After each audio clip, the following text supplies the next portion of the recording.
प्रभाणा मद्योतकं दलितपापतमोवितानं सम्यक् प्रणम्य जिनपादयुगं युगाधात् वालम्बनं भवजले पततां जनानां। देवादिदेवादिं ब्रह्मा श्री आदिनाथ भगवान की, देवादिदेव श्री पार्श्वनाथ भगवान की, पूज्य आचार्य प्रवर श्री मानंदुंग स्वामी महाराज के, संत श्रोमणी आचार्य भगवान गुरुदेव श्री विद्यासागर जी महाराज की।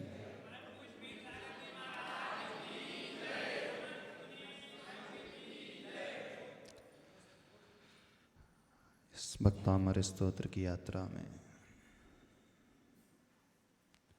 अष्ट प्रातिहार सहित आचार्य प्रवर आदिनाथ भगवान की भक्ति कर रहे हैं। 3 प्रातिहारों का वर्णन हमने देखा। अशोक वृक्ष प्रातिहार, सिंहासन प्रातिहार, चौवर प्रातिहार। चौथा प्रातिहार आ रहा है श्लोक नंबर 31, छत्रत्रय रूपी प्रातिहार। सबको याद है श्लोक? याद है ना? याद ना? पुरुष वर्ग महिला वर्ग सबको याद होगा। सभी लोग इस श्लोक का तो उच्चारण प्राय करते ही हैं। जो अभिषेक करता है, शांति धारा करता है, उसके पश्चात ये प्रातिहार बड़ा गजब का प्रातिहार है। इसका उच्चारण कर लें श्लोक का, फिर इसके अपन अर्थ को और भाव को समझेंगे। छत्रत्रयं तव विभाति शशाङ्ककान्तमुच्चैः स्थितं स्थगितभानुकरप्रतापं मुक्ताफलप्रकृरजालविवृद्धशोभं प्रख्यापयत्रिजगतः परमेश्वरत्वम्। अर्थ पता है श्लोक का? जो लोग पाठ करते हैं, जो लोग इस श्लोक का उच्चारण करते हैं, जब आप अभिषेक शांति धारा के पश्चात ऐसे हाथ बना करके श्लोक को पढ़ते हो, जब ये श्लोक पढ़ते हो उस समय कौन से भाव आपके मन में आते हैं? हाँ बताओ हमें, कौन से भाव आते हैं? चलो बालिकाओं से पूछते हैं। पढ़ते हो ये श्लोक? याद है? कंठस्थ है? नहीं याद? अच्छा, देख करके तो पढ़ लेते हो। क्या भाव आते हैं? कौन हमें कोई बताएगा? नहीं, बुजुर्ग लोग नहीं। अब बुजुर्ग लोगों का धर्म बहुत हो गया, वो आके दरी फाड़ रहे हैं और कुछ नहीं कर रहे हैं, कुर्सी तोड़ रहे हैं और कुछ नहीं करते। हाँ, चटाई और फट जाती है ना? नहीं, कम से कम उनसे तो बहुत अच्छे हैं जो घर में बैठ कर के टीवी ही देखते रहते, मोबाइल देखते रहते। यहाँ आकर के धर्म ध्यान तो कर रहे हैं। हाँ, लेकिन जो श्रवण करने के साथ साथ नियम का पालन भी कर रहे हैं तो वो तो बहुत अच्छे हैं, और जो प्रतिमा का पालन कर रहे हैं तो वो और ज़्यादा अच्छे। अब ठीक है? अब प्रशंसा ठीक हो गई आप? नहीं, अब तो अच्छी है ना? आप सुनते हो। क्यों हंस रहे क्यों हो? बोल रहे कुछ लोग स्टूल तोड़ते हैं, कुछ कुर्सी तोड़ रहे हैं। नहीं, कम से कम यहाँ पर बैठ करके धर्म ध्यान तो कर रहे हैं। नहीं तो यहाँ नहीं बैठे रहते तो घर में कुछ सोफा तोड़ते रहते, पाटा तोड़ते रहते, कुर्सी तोड़ते रहते हैं। कल से क्लास में नहीं आएंगे कुछ लोग? क्यों? हमने क्या कह दिया? नहीं महाराज, सब आएंगे। नहीं, हमने ये कहा है जीवन में उतर रहा है तो समझना बहुत अच्छा काम हो रहा है। अब बुजुर्ग लोगों ने तो पर्याप्त धर्म कर लिया है, अब थोड़ा सा युवा वर्ग को धर्म करना चाहिए। बुजुर्ग लोगों का तो आकार ढल चुका है ना, वो घड़ा जो है शेप में आ चुका है, पक भी चुका है, मजबूत भी हो चुका है। अब उसको हम रीशेप करना चाहें तो पॉसिबल नहीं है, क्योंकि बुजुर्ग को समझाना बड़ा कठिन होता है, जिनकी धारणा को तो समझाना और कठिन होता है।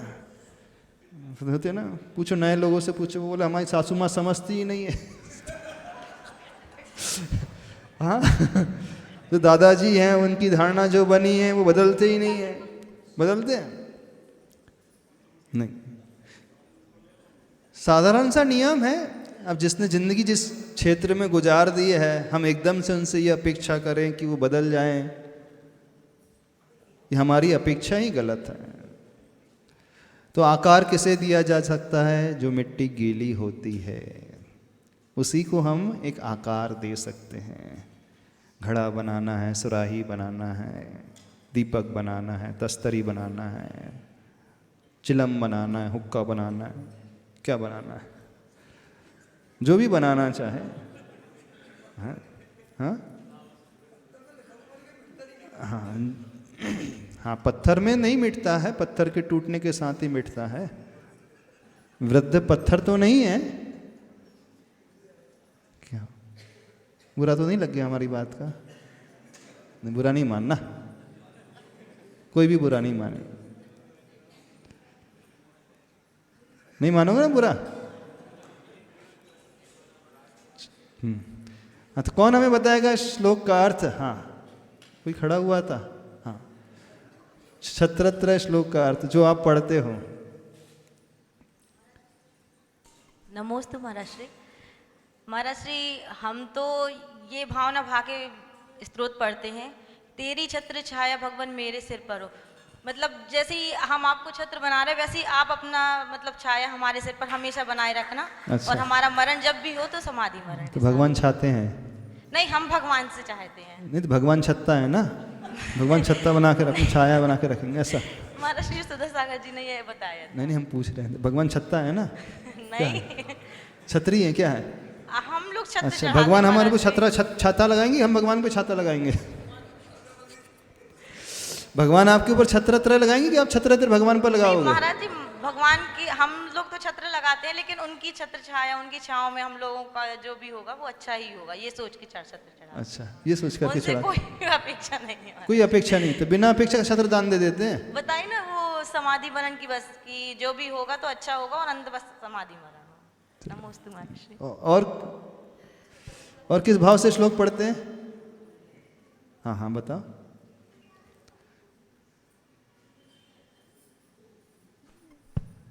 नमोस्तु मुनिश्री। मेरे भाव उस टाइम ये रहते हैं कि जब पार्श्वनाथ भगवान पे उपसर्ग हुआ था, तब धरणेन पद्मावती ने उन पे जो छत्र करा था और नीचे मतलब उनको उनके उपसर्ग को मतलब रोका था।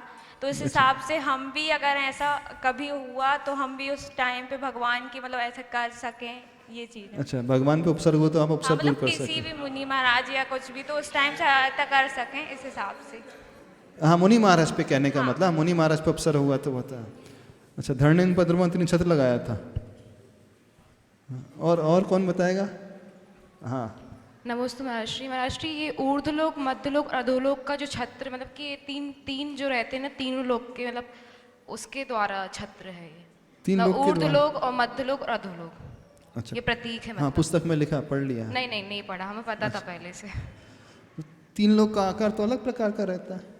मध्यलोक तो इतना लाइन जैसा रहता है, ऊर्ध्वलोक ऐसा रहता है पैर जैसा, उधर ऊर्ध्वलोक अलग रहता है, अधोलोक। हाँ, हम परीक्षा नहीं ले रहे, हम जानना चाहते हैं, क्योंकि ये श्लोक का उच्चारण तो रोज करते हो ना। हाँ,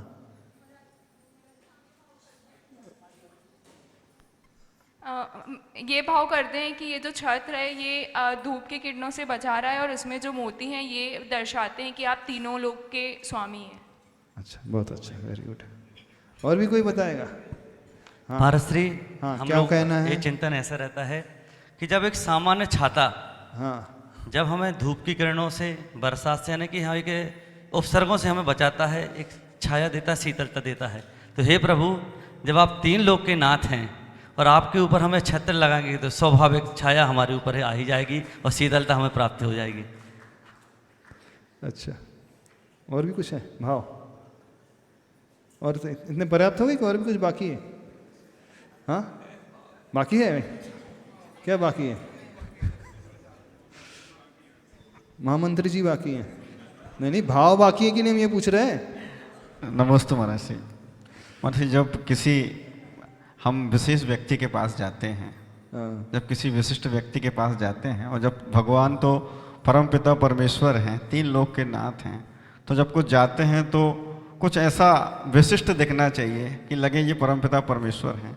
तो छत्र, 3 छत्र के माध्यम से उनका वैभव, उनकी प्रतिष्ठा और उनका सम्मान व्यक्त और उनका बहुमान व्यक्त करने के लिए हम लोग छत्र लगाते हैं। हम लोग इस भावना से करते हैं। अच्छा। ये भावना। चलो, बहुत अच्छा।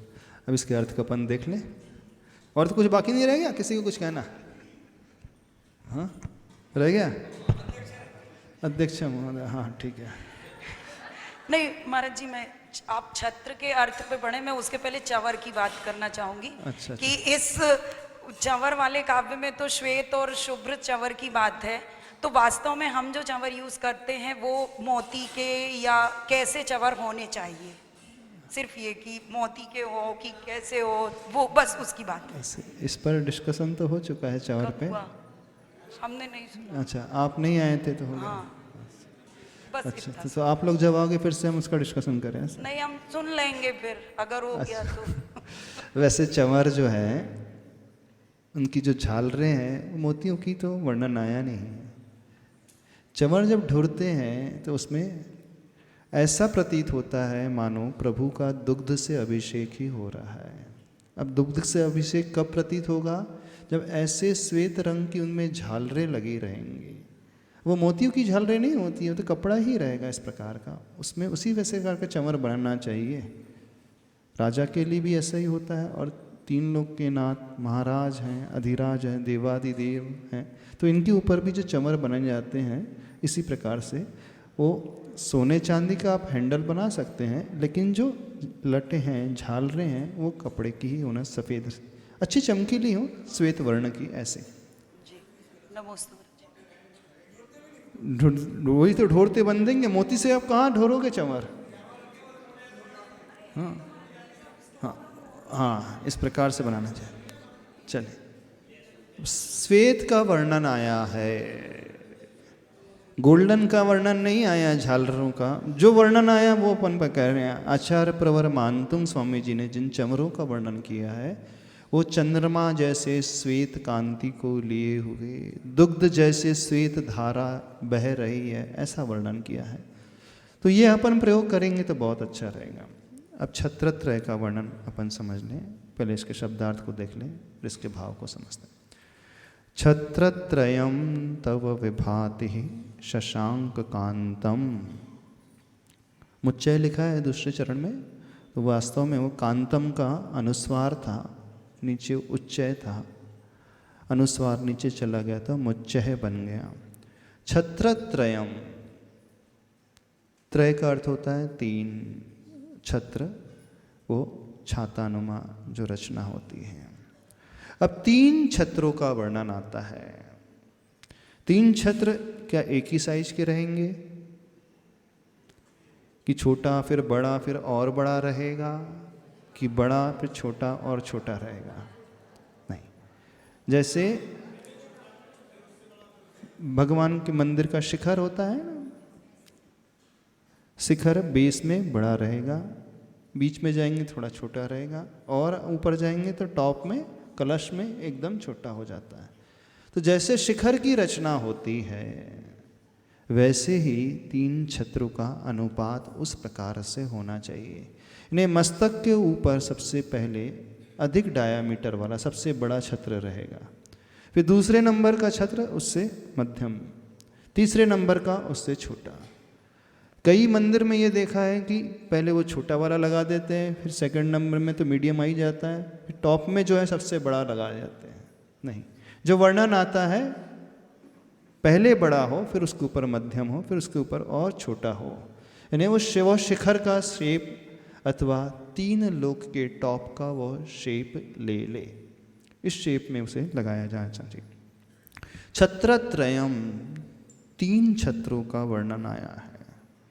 तव विभाति, आपका, विभाति यानी शोभायमान होते हैं। कैसे छत्र हैं वो?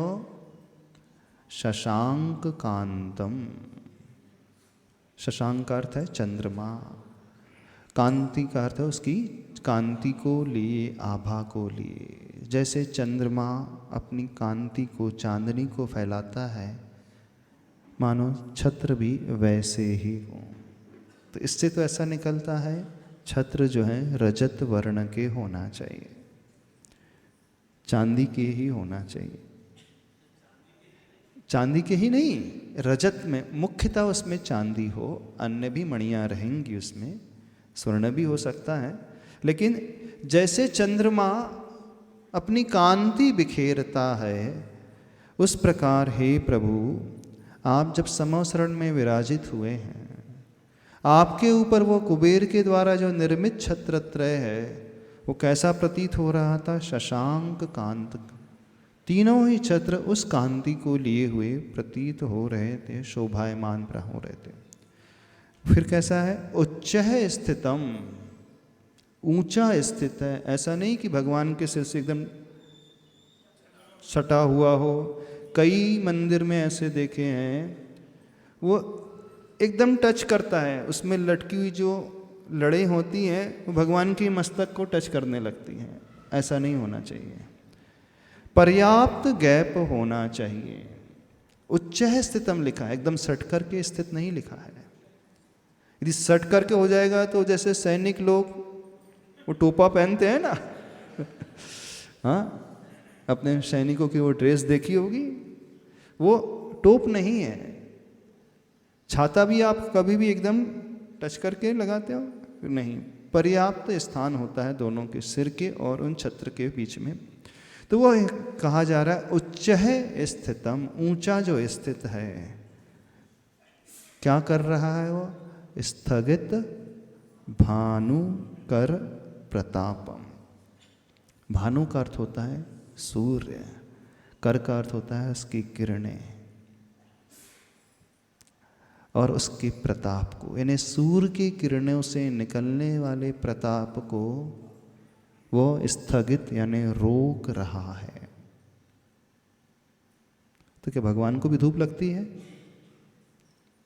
बताना हमें। धूप लगती, जैसे आपको धूप लगती है तो आप छाता लगा लेते हैं, तो भगवान को भी धूप लगती है।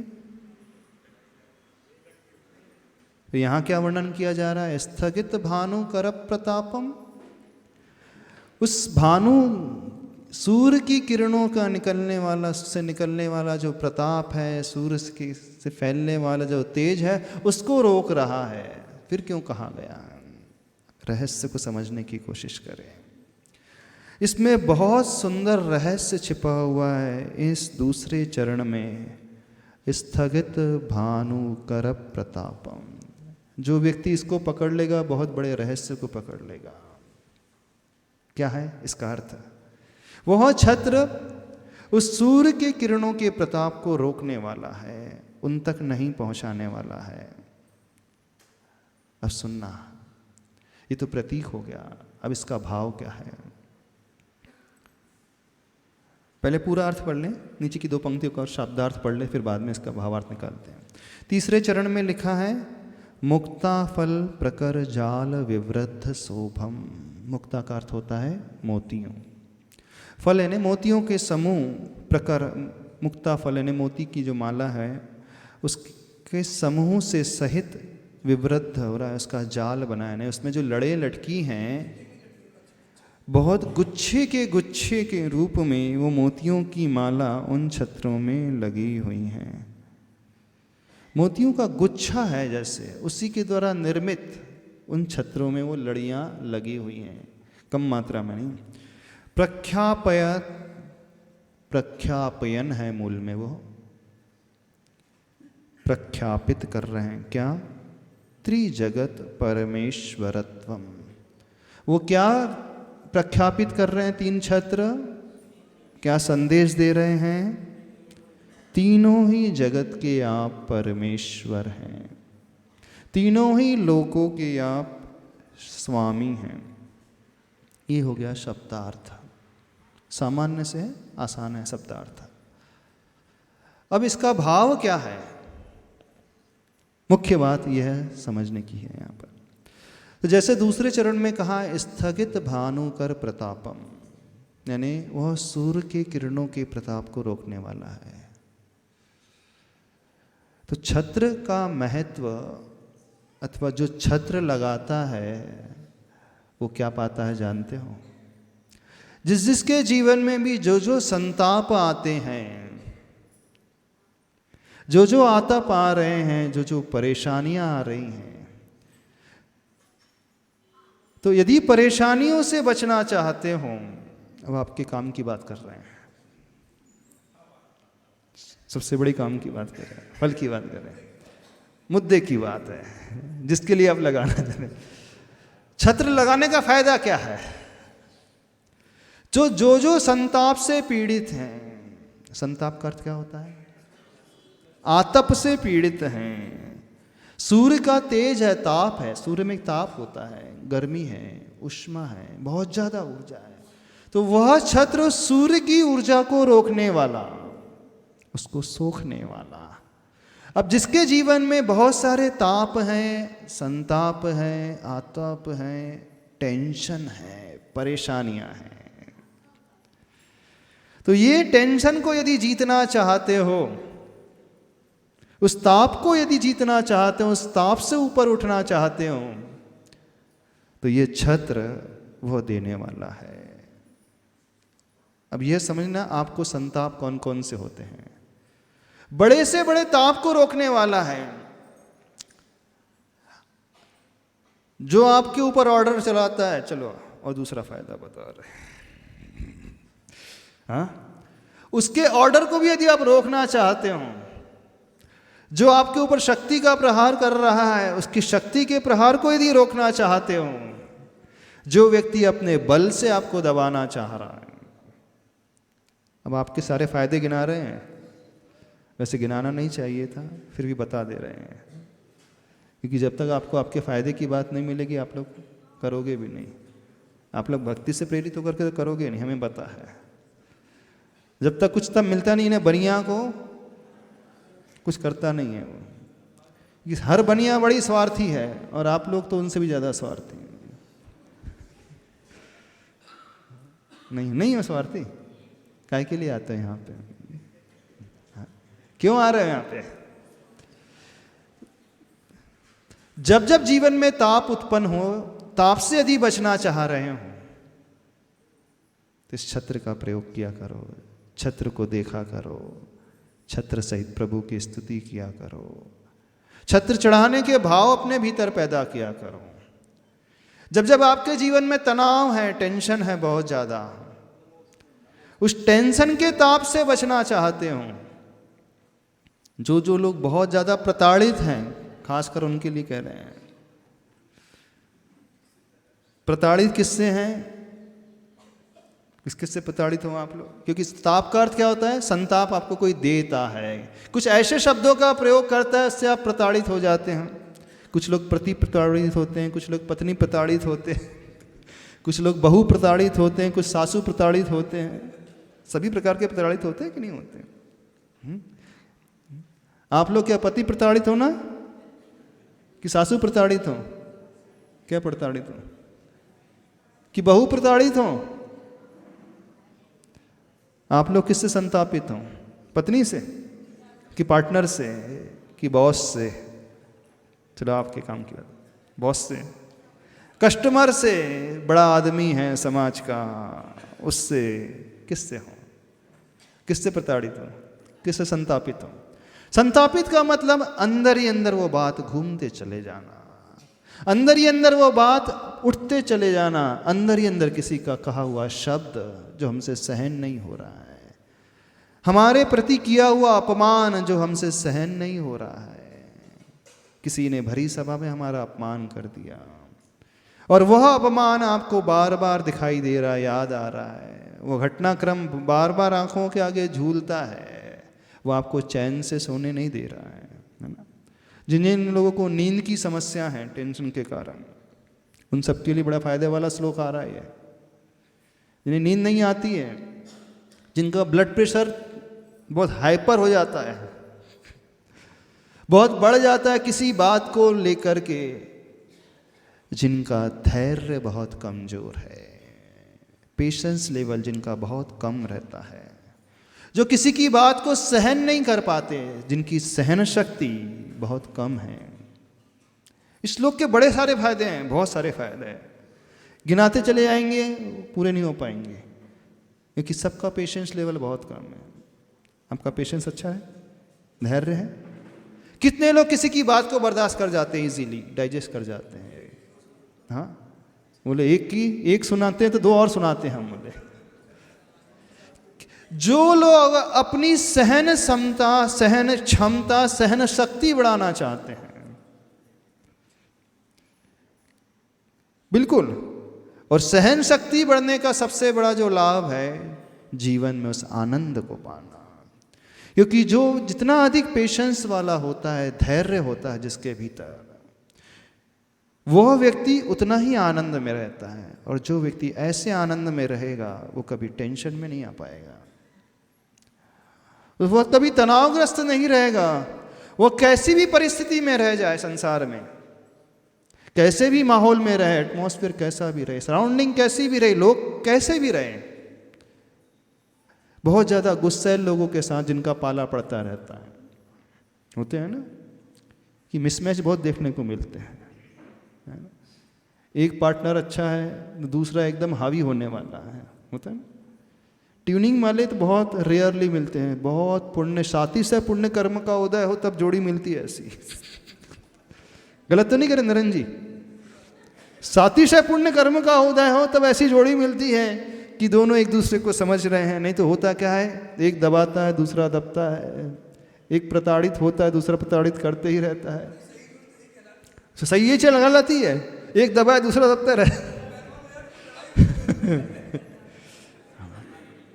क्योंकि हमारे पास जितने भी लोग आते हैं बड़े परेशान, दुखी है, बड़े टेंशन में रहने वाले हैं। जो जरूरी नहीं हस्बैंड वाइफ की है, बॉस में, बॉस के साथ, ऑफिस में कल्चर इस प्रकार का है, कस्टमर के साथ है, समाज में है, घर में है, फैमिली मेंबर्स हैं, बड़े हैं छोटे आपस में, अथवा छोटे और बड़े हैं। हर लोग आज के ज़माने में खास कर, और सबसे कम यदि किसी का है तो पेशेंस है आज के ज़माने में। पेशेंस लेवल सबका बहुत डाउन है, सहन कोई नहीं कर सकता, क्योंकि सब छत्री के वंशज हैं। सब छत्री के वंशज है कि नहीं? एक नंबर के। बोले हम क्यों झुके, हम क्यों सुने, हाँ, हम क्यों दब करके रहे? हमने उसी का कर्ज थोड़ी लिया है ना? सुनने वाला आज कोई नहीं है, सब सुनाने वाले हैं। सुनाने वाले हो ना आप लोग कि सुनने वाले हो? समता से सहन करने वाले हो? नहीं। अरे समता तो महाराज जी शास्त्र की बात में, शास्त्र में रखे रंदो समता। समय सार में ही अच्छी लगती समता, तो किसमें अच्छी लगती है? समय सार ग्रंथ में अच्छी लगती है ना, जीवन में तो अच्छी नहीं लगती है। एक सबसे बड़ी आज के ज़माने की जो कमजोरी है, खासकर युवाओं की, पेशेंस बिल्कुल नहीं है। नहीं है ना, पेशेंस नहीं रहता ना, सहन शक्ति बड़ी कम है, बड़ी वीक है, वो सहन ही नहीं कर सकते। तो जो अपने उस सहन शक्ति को बढ़ाना चाहते हैं, उन्हें इस श्लोक को बहुत अच्छे से पढ़ना चाहिए, बहुत अच्छे से, बहुत भक्तिपूर्वक, बहुत समर्पित भाव से पढ़ना चाहिए। महाराज श्री सहनशीलता की भी तो कोई, हाँ हाँ हाँ, सहनशीलता की भी तो असली पॉइंट आ रहा है। हाँ हाँ, सहनशीलता की भी तो कोई लिमिट होना चाहिए। हाँ, कितना सहन करे, कितना दबे, हम सहन करते चले जा रहे हैं, वो दबाते चला जा रहा है ना। क्या यही प्रश्न है? अपना भी तो कोई एक स्वाभिमान होता अच्छा, अपना भी तो कोई स्वाभिमान होता है। स्वाभाविक है, जो सुनाएगा उसको सुनना भी पड़ेगा, फिर जो सुनाएगा तो उसको सुनने भी पड़ेगा। बोले टिट फॉर टैट होना चाहिए, जैसे के साथ तैसा है, तभी तो स्वाभिमान बचा रह सकता है। अन्यथा आप क्या हो जाओगे? एक नंबर के दब्बू हो जाओगे ना, दब्बू हो जाओगे। लोग बोलेंगे ये तो एक नंबर का दब्बू है, इसको दबाते जाओ, कुछ भी करते जाओ, इसके साथ कुछ, इससे कोई फर्क ही नहीं पड़ता। ये क्या बोल रहे, जोरू का गुलाम बोल रहे हैं। समझ लो इस बात को। अच्छा, पेशेंस अच्छी बात है कि नहीं होती है? पेशेंस आपकी क्वालिटी है, मेरिट से कि डीमेरिट से? पहले तो हमें बताओ, पेशेंस होना आपका गुण है कि अवगुण है, क्या है? कितने लोग पेशेंस को गुण समझते हैं? गुण है। सहन शक्ति होना गुण है क्या अवगुण है? एक लिमिट तक गुण है, उसके बाद नहीं, गुण नहीं है, ऐसा क्या है? एक लिमिट तक ही है, होना चाहिए। अच्छा, पेशेंस एक लिमिट तक होना चाहिए, ज्यादा नहीं होना चाहिए, ऐसा? या तो हम ये समझ लें कि पेशेंस जो है मेरिट नहीं है, डीमेरिट है लाइफ में, गुण नहीं है, अवगुण है हमारे जीवन में। नहीं, प्रश्न तो ये किया ना अभी, सहन करना भी तो एक लिमिट तक चाहिए बोले। अच्छा, आप जिनकी पूजा करते हो, जिन भगवान के पूजते हो, कौन सी पंक्ति पढ़ते हो? संघर्षों में उपसर्गों में तुमने समता का भाव धरा। फिर क्या है नीचे वाली पंक्ति? आदर्श तुम्हारा अमृत बन भक्तों के जीवन में उतरा। क्या गजब है! बोले जिसने लिखा बड़ा गजब का लिखा है। क्या गजब का पढ़ा, क्या गजब का सुनाया भगवान को आपने। बड़ा गजब का सुनाया भगवान को। पार्श्वनाथ भगवान के सामने खड़े होकर के बड़ा गजब का सुनाते हो। संघर्षों में उपसर्गों में तुमने समता का भाव धरा। ये पंक्ति किसके लिए है? पार्श्वनाथ भगवान के लिए? चालू किसके लिए? हमें बताना किसके लिए है? भगवान को सुनाने के लिए। किसको सुनाने के लिए है? अनुज बोलो, किसके लिए सुना? महाराज जी, बोलना। सहनशीलता एक बहुत बड़ा गुण है। अगर जल कहने लगे कि मैं ही अग्नि को, अगर जल कहने लगे कि मैं ही अग्नि को कब तक बुझाऊंगा, हाँ, तो वो तो जल तो बोले मैं भी अग्नि बन जा रहा, खुद का अस्तित्व मिटा लेगा वो। अच्छा, एक बात आपसे पूछे,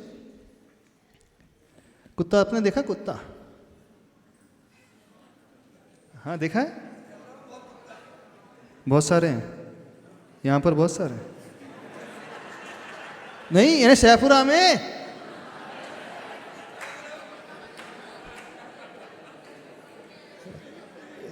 आप लोग कहां से कहां पहुंच जाते हैं? हाँ, चालू है नहीं। क्या हुआ है आकाश? महाराज जी, हमने 4 किस्म के कुत्ता देखे हैं। आप लोग कहां से कहां पहुंच जाते हो? हम कुछ कहना चाह रहे हो, आप कहीं से कहां पहुंच जाते हैं, हमें तो समझ में नहीं आता। यानी जिसके मन में जो सोचते रहता है वही पहुंचता है क्या वो? अच्छा, सपोज आप नई गाड़ी नई कार लेकर के जा रहे हो, आपने पार्क की, और जैसी गेट खोला बाजू से दौड़ता आया, उसने पिछली टांग ऊपर की, फिर आप उसे भगा रहे हो, और भगाते भगाते ऐसा हुआ कि उसने आपके पैर में काट दिया। वैसे ना काटे तो बहुत अच्छा है, फिर भी काट दिया, तो आप लोग क्या करोगे? हमें बताना। हाँ, पुनीत है ना? हाँ पुनीत, तुम आप बताओ। चलो देखो, ये बॉम्बे से आए हैं, मोटिवेशनल स्पीकर हैं। हाँ चलो, हाँ, ऐसा आपके साथ घट जाए suppose, then what will you do? Practically तो ऐसा है कि पहले तो कुत्ते के पीछे ही भागेंगे। पहले कुत्ते के पीछे भागोगे? क्योंकि हाँ, ये प्रैक्टिकल जो मानव स्वभाव है। हाँ, फिर? और उसके अंदर जब काटा है, हाँ, तो क्या रियलाइज करोगे? हुआ कि कुछ हो गया है, दुर्घटना घटना हो गई है, तो फिर डॉक्टर या अस्पताल जहाँ भी नियरेस्ट जगह पे जाएंगे। नहीं, काटने के बाद डॉक्टर के पीछे भागना कि कुत्ते के पीछे भागना है? नहीं, काटने के बाद डॉक्टर के पास जाएंगे पट्टी कराने। अच्छा, कुत्ते के पीछे नहीं भागेंगे? वो पहले भाग चुके होंगे। नहीं नहीं, कुत्ते ने काटा है तो टिट फॉर टैट।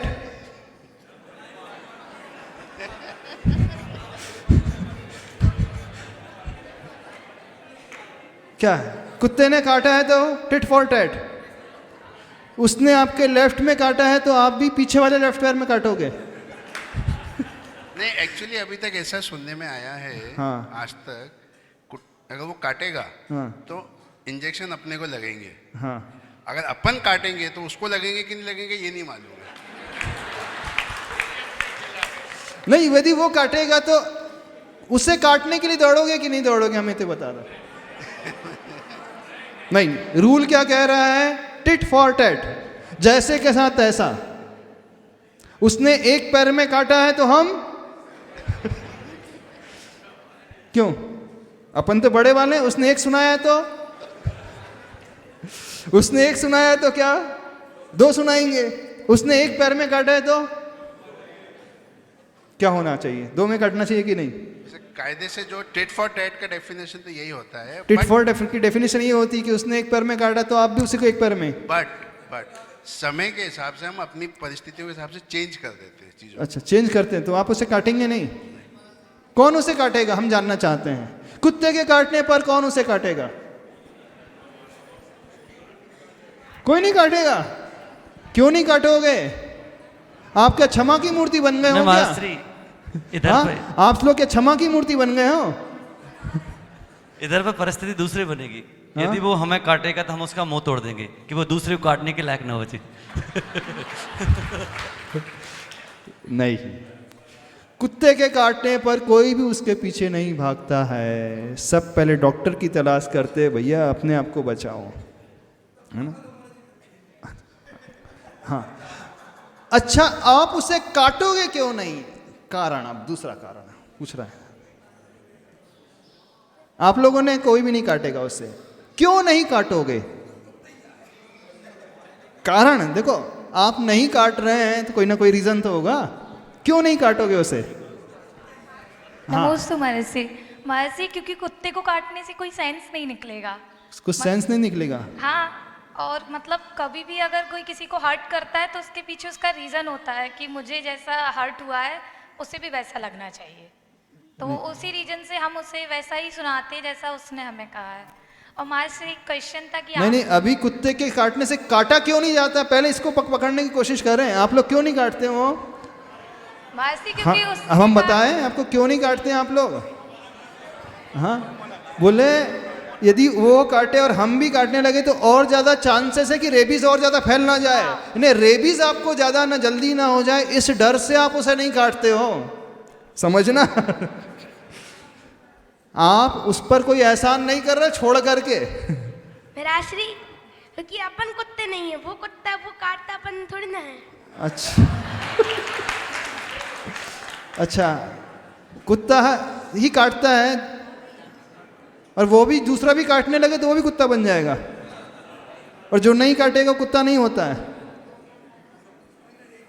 और काटने लगे तो महर्षि क्वेश्चन था। नहीं, काटने लगे तो क्या हो जाएगा? हमें वो भी वैसे हो जाएगा ना, दोनों में कोई डिफरेंस नहीं रहेगा। तो आप बोलते हो उसने मुझे सुनाया, फिर क्या है? आप भी उसे सुनाओगे, तो उसमें और आप में क्या अंतर हो गया? तो कुत्ते के काटने पे उसे काटा तो नहीं जाता है ना?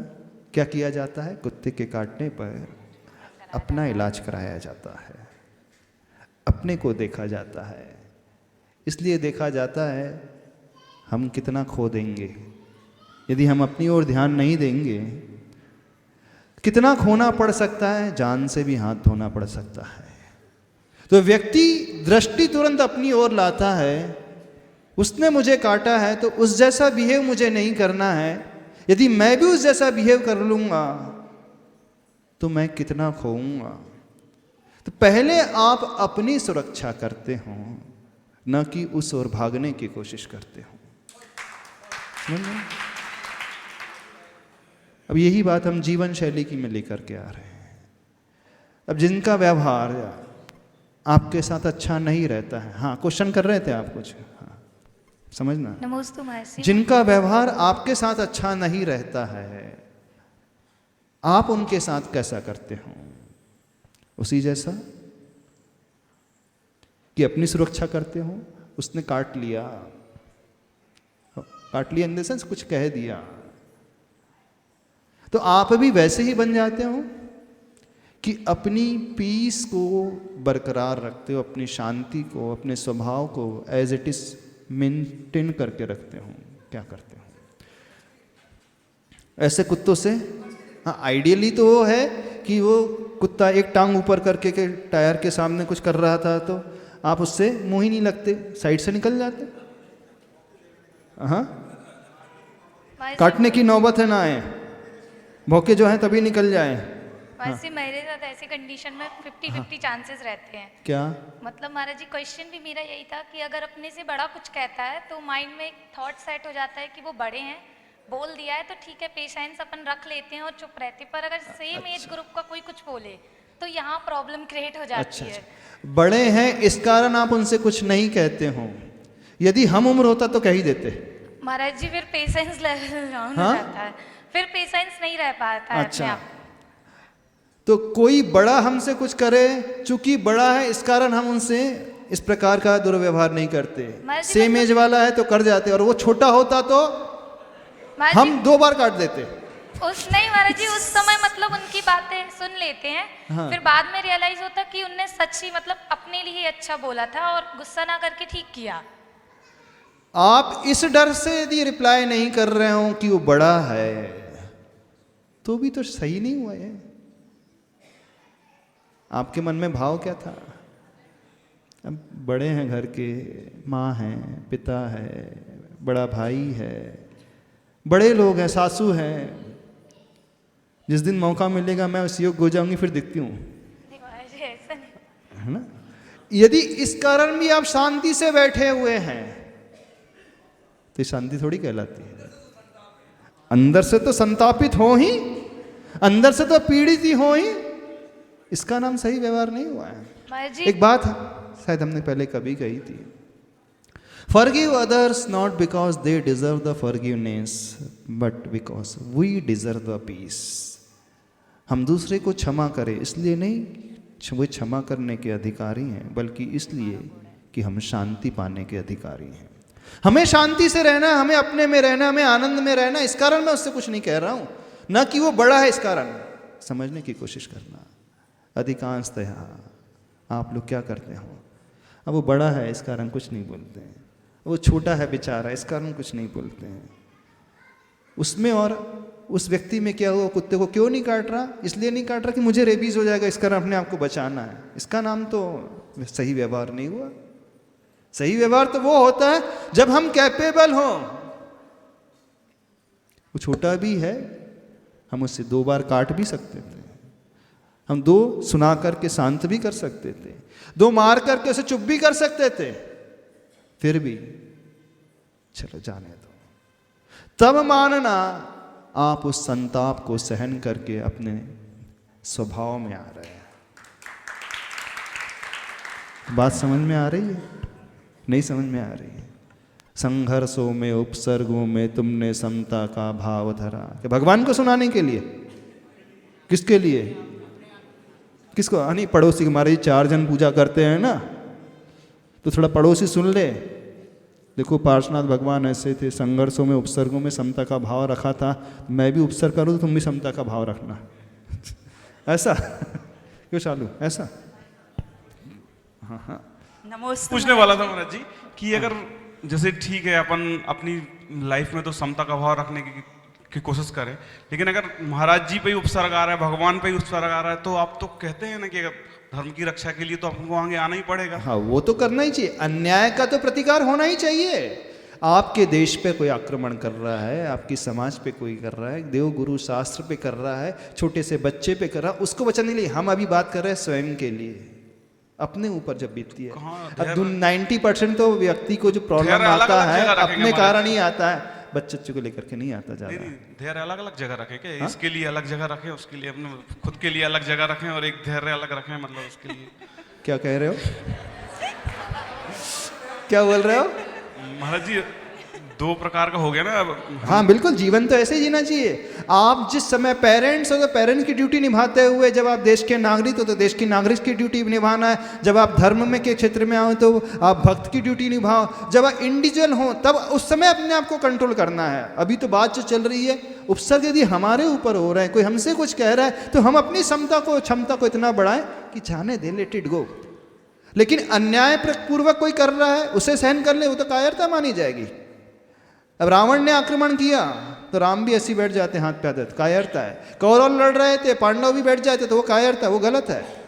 देश की रक्षा के लिए तो आना है, ऊपर नीति और न्यायपूर्वक लड़ना है। समाज की रक्षा के लिए, गुरु की रक्षा के लिए कोई व्यक्ति बच्चों को कुछ कर रहा है, उसकी रक्षा के लिए तो आना है, लेकिन नीति न्यायपूर्वक। ऐसा नहीं कि उसी तरीकों को हम भी अपना लें, लेकिन जब हम पे कुछ हो रहा है तो हम सहन करना सीखे, जाने दे, ठीक है। महाराष्ट्री पर कितने बार सहन करें? एक अच्छा। बार कुत्ता काटे, 2 बार, यदि 50 बार भी एक बार होगा तो काटे, फिर 2 बार, क्या कितने बार करें? काटना सहन करना है, ऐसा पूछ रहे हैं? कितने बार सहन करें? एक समय के बाद तो प्रतिकार करना ही पड़ेगा ना। हाँ, यदि मान लो 50 बार काट रहा तो फिर तो हम ही पागल कहलाएंगे कि कुछ रिप्लाई नहीं कर रहे, उसको काटने दे रहे और डॉक्टर के यहाँ जा रहे हैं। कितने तो बार हर एक सहन चीज की करें? लिमिट तो होती है ना। हाँ, ये वही पॉइंट है, कितने बार सहन करें। कितने बार करना चाहिए वैसे आपके हिसाब से? जब तक सहन हो। अब जब तक सहन है तो फिर रिलेटिव टर्म हो गया। बोले मुझे तो सहन ही नहीं होता, इस कारण मैं तुरंत रिप्लाई कर दिया। वो बोलता मुझे 2 बार हो जाता है, इस कारण मैं कर लेता। 3 बार, 3 बार, 3 बार, फिर उसका तलाक तलाक तलाक। ऐसा ऐसा क्या है? ऐसा महाराज जी, जैसे दूसरों के ऊपर अन्याय हो तो प्रतिकार करना चाहिए, चाहे धर्म पर हो, हाँ, देश बिल्कुल पर हो, करना और चाहिए। खुद पर यदि अन्याय हो तो उसको सहन कर लेना चाहिए। अन्याय करने वाला कौन है? पहले तो आपके बड़े हैं, पेरेंट्स हैं, माँ है, पिता है, सपोज, जो ऑलरेडी इस सांचे में ढल चुके हैं कि हम उनको कन्वर्ट नहीं कर सकते। क्यों नहीं स्वीकार कर सकते उनके नेचर से कि उनका नेचर ही ऐसा है? स्वीकार करो ना, क्या जाता है? जिनके साथ आप रह रहे हो, आपके हस्बैंड अथवा आपका भाई अथवा बहन है तो छोटा है, अपनों के साथ थोड़ा बहुत सहन कर भी ले तो क्या जाता है? उसी में तो आनंद है, उसी में तो खुशी है। हाँ? जिंदगी में हमें यह भी हुनर आना चाहिए, जब जंग हो अपनों से तो हार जाना चाहिए, है ना? जब जंग अपनों से है तो हार जाओ, क्या जाता है? उसमें हार नहीं है, उसमें तो जीत है। हार ही में जीत छुपी है, हार ही में वो हार छिपा हुआ है। वो वाला हार जो जीत वाला हार कहलाता है, उस हार में यहाँ पर हम दब्बू नहीं माने जाएंगे। यहाँ पे तो हम सहनशील माने जाएंगे। वो हमारा गुण है, क्षमा का गुण है। अरे बड़े बड़े को देखो, उन्होंने तो अपने शत्रु को भी छोड़ दिया। जिन पारसनाथ भगवान की आप पूजा कर रहे हो, उसको भी छोड़ दिया, आराम से जाने दिया। रादर वो हमारा शत्रु कहाँ है? उसी से तो उन भगवान के कर्म झड़े, उसी से तो वो भगवान बने। वो शत्रु कहाँ ठहरा? वो तो मित्र ठहर गया। मित्र नहीं बन करके आया, आया कि मित्र आया ना, मित्र बन गया। यदि हम ऊपर विकास करना चाहते हैं, कुछ पाना चाहते हैं, सहनशीलता बढ़ाना चाहते हैं, ऊपर उठना चाहते हैं, आनंद में रहना चाहते हैं, निग्लेक्ट करना सीखें, फॉरगिव करना सीखें, छोड़ना सीखें, लेट इट गो, जानना छोटी मोटी चीज़ें। बहुत बड़ी बात हो, एकदम एक्सट्रीम हो जाए तो प्रतिकार भी करें, मना नहीं कर रहे हैं, पर प्रतिकार का ढंग होना चाहिए। एक स्टोरी आपने सुनी होगी, हमने शायद सुनाई, कभी नहीं सुनाई। काटना नहीं लेकिन फुंकारना, सर्प वाली। हाँ? काटना नहीं, फुंकार लेना, ताकि अपनी सेफ्टी बनी रहे, लेकिन वो हर्ट भी ना हो। ऐसा नहीं फुंकारना कि जहर उगल दो, नहीं तो फुंकारना के भी कई ढंग होते हैं। एक आशीर्विश सर्प होता है, दृष्टिविश सर्प होता है, एक फुंकारने वाला भी होता है। यानी बहुत ज़्यादा हो जाए तो थोड़ा सा अपन कह भी सकते कि देखो इससे ज़्यादा मुझसे सहन नहीं हो रहा। उन्हीं शब्द, उसी को अच्छे शब्दों में कहोगे तो बात बन जाएगी। लेकिन होता यह है, उस परिस्थिति में आपका कंट्रोल ना आपके भावों पर रहता है, ना आपके शब्दों पर रहता है, ना आपके शब्द कहने के ढंग पर रहता है। परिस्थिति ऐसी निर्मित हो जाए, थोड़ा सा कह दो, लेकिन शालीनता से कहो, उसका ज़्यादा इम्पैक्ट पड़ेगा।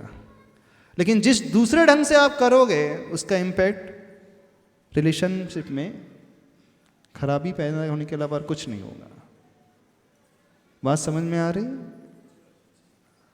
कितना सहन करना चाहिए? 1 बार, 2 बार, 3 बार, जितना सहन होता है उतने बार, कि सहन ही करते चले जाएं।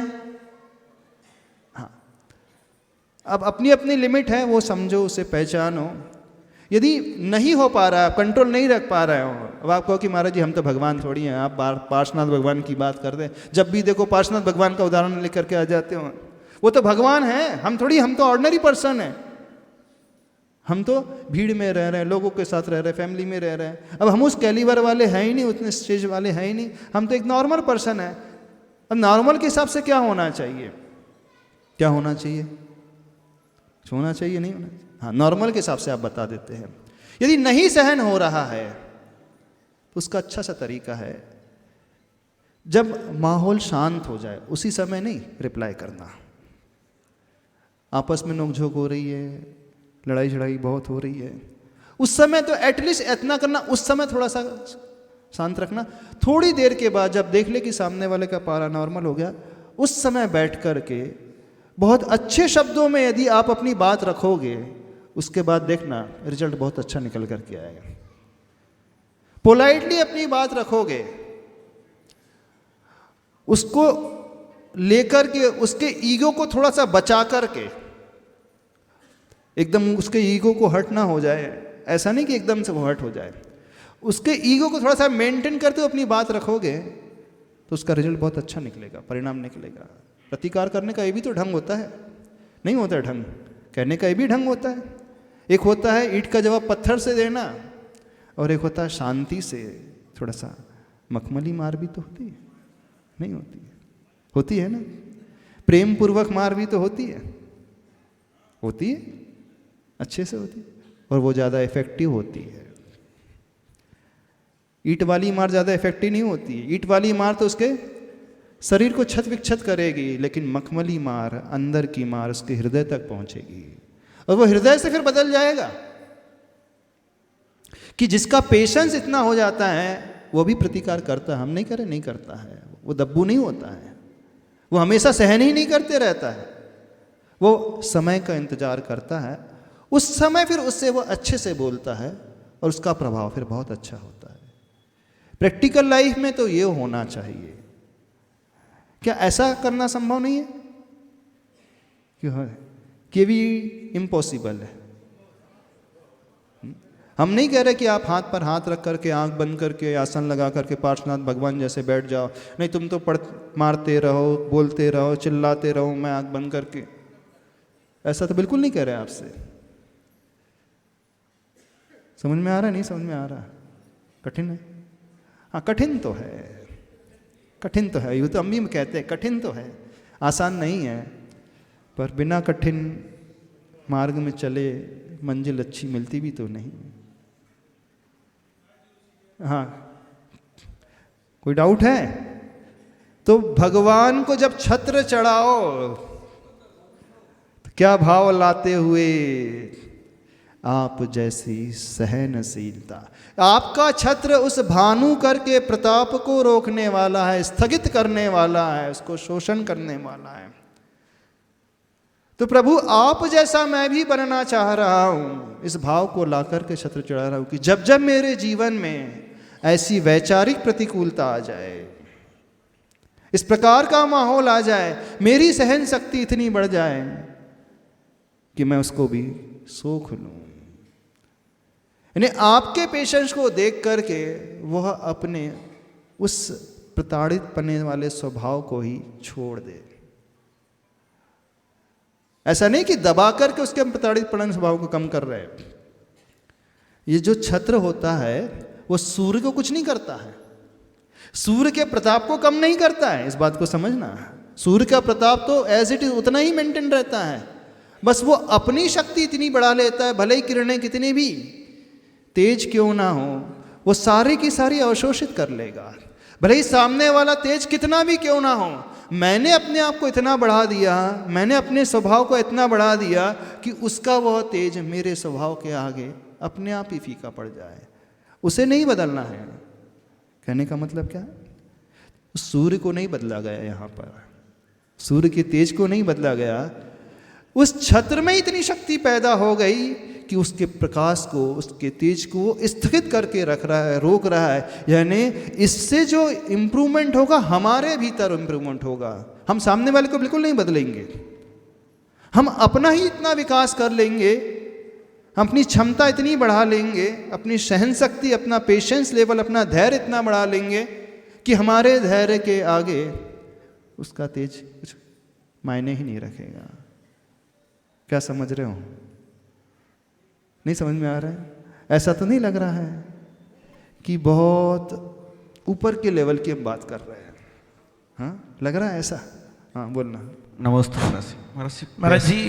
एक सेकंड। हाँ, पेशेंस लेवल जो इतना वीक हो रहा है आज के समय में, प्रैक्टिकल लाइफ की बात अगर करें तो सबसे ज़्यादा प्रैक्टिकल ये लाइफ में पेशेंस इसलिए वीक हो रहा है क्योंकि सोशल मीडिया, व्हाट्सएप और फेसबुक में आदमी कमेंट करने में 1 सेकंड की भी देर नहीं करता। कुछ भी अगर प्रतिकूल हुआ और अननेसेसरी भी, फेसबुक पे अगर जो हमारे मतलब की भी पोस्ट नहीं है उस पर भी आदमी कमेंट करता है।